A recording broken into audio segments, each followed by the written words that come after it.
মদনপুর জঙ্গলে একদল ইঁদুর বাস করত। ইঁদুরগুলো নদীর ধারে তাদের বসতি বানিয়েছিল। সেখানে তারা নির্ভয়ে বসবাস করত। আর ইঁদুরেরা পাশের জঙ্গলে ঘুরে ঘুরে তাদের খাবার জোগাড় করত। আর ইঁদুরের বাচ্চারা ওই জঙ্গলেই আনন্দের সাথে খেলে বেড়াতো। একদিন জঙ্গলে এলো একটি হাতির দল। হাতিদের একজন প্রধান ছিল, হাতিদের রাজা। হাতিরা খুব শান্ত ও নরম ছিল, কিন্তু আকারে তারা এক একজন বিশাল। আর সেই বিশাল শরীরের সাহায্যে তারা দূর থেকে নদী দেখতে পেল। আর হাতিরা নদীর দিকে তাড়াতাড়ি এগোতে লাগলো। হাতিরা খুব খুশি ছিল, এ কারণে তারা ছোট ছোট ইঁদুরগুলোকে খেয়াল করেনি। তাই হাতিদের পায়ের তলে কিছু ইঁদুর চাপা পড়ল। নদীর ধারে এসে হাতিদের আনন্দের সীমা থাকলো না।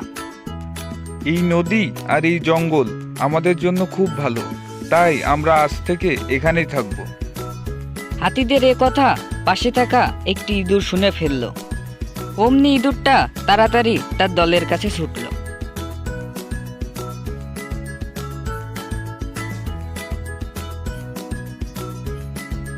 বন্ধুরা, আমাদের জন্য একটি দুঃসংবাদ আছে। হাতিরা সিদ্ধান্ত নিছে তারা নাকি এই জঙ্গলেই থাকবে। আরে না, এই হাতিগুলোর জন্য আজকে আমাদের অনেক বাচ্চা মারা গেছে।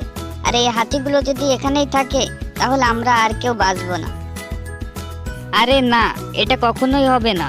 জঙ্গল অনেক বড়, আমাদের হাতিদের সাথে কথা বলা উচিত। কোনো না কোনো পথ নিশ্চয়ই বেরিয়ে আসবে। কিন্তু হাতিরা যদি আমাদের উপর আক্রমণ করে তাহলে? কিন্তু আমাদের হাতিদের সাথে একবার কথা বলা উচিত। চলো যাই, আমরা হাতিদের সাথে কথা বলে আসি। এই কথা বলতে না বলতেই দুইটা ইঁদুর বেরিয়ে পড়লো হাতিদের সাথে কথা বলতে। কিছুক্ষণের মধ্যেই ইঁদুর দুটো নদীর ধারে পৌঁছে গেল। আর হাতিরাজ তার পরিবারের সাথেই সেখানে ছিল। চলো ওদের সাথে আমরা দেখা করে আসি। কিন্তু ওরা আমাদের দেখতে পাবে কিভাবে? ওই দেখো, ওখানে একটি শঙ্খ পড়ে আছে। এরপর ইঁদুর দুটি দ্রুত শঙ্খের কাছে গেল আর তারা শঙ্খ বাজাতে থাকলো। শঙ্খের আওয়াজ শুনে হাতিদের নজর ইঁদুরদের উপরে পড়ল। এই যে ইঁদুর ভাইয়া, কি হয়েছে? এমন ভাবে শঙ্খ বাজাচ্ছ কেন? আমরা আপনাদের সাথে কথা বলতে আসছিলাম, কিন্তু আপনারা তো আমাদেরকে খেয়ালই করছেন না। তাই আমরা বাধ্য হয়েই শঙ্খ বাজালাম। ও আচ্ছা, তাই ইঁদুর ভাইয়া কি বলতে আসছো? হাতি মহারাজ, আপনি মহান, আপনি অনেক শক্তিশালী। আমরা এই জঙ্গলে বহু বছর ধরে আছি। আপনারা এখানে থাকলে আমাদের কোনো আপত্তি নেই, কিন্তু আপনাদের দলের কারণে আমাদের কিছু বাচ্চা মারা গিয়েছে। ওরা আপনাদের পায়ের নিচে পিষে গেছে।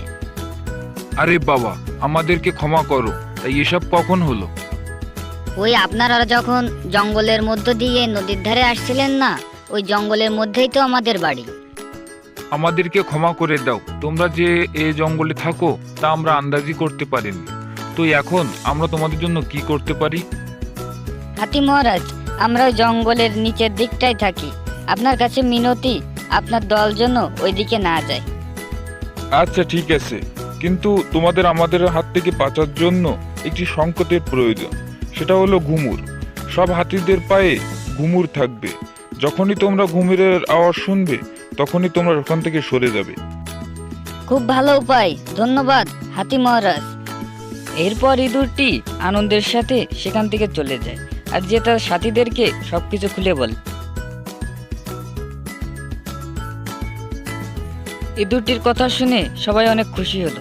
আর এরপর থেকে জঙ্গলে ইঁদুর আর হাতি খুব আনন্দেই মিলেমিশে থাকতে শুরু করলো।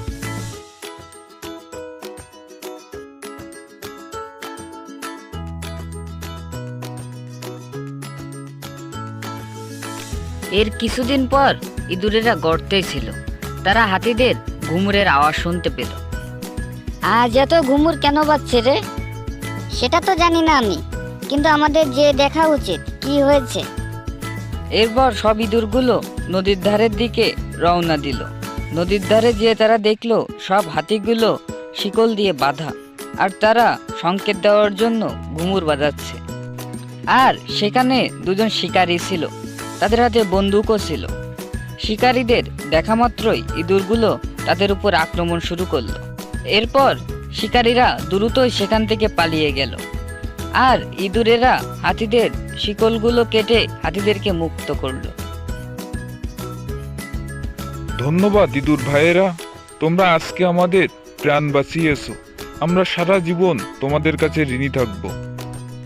এরপর সব হাতিরা ইঁদুরদেরকে ধন্যবাদ জানালো। এরপর থেকে হাতি ইঁদুরের সম্পর্ক আরো মজবুত হলো। তাই কথায় বলা যায়, যেমন কর্ম তেমন ফল। প্রথমে হাতি রাজা ইঁদুরদের প্রাণ বাঁচালো, আর এবার ইঁদুরেরা হাতিদের প্রাণ বাঁচালো।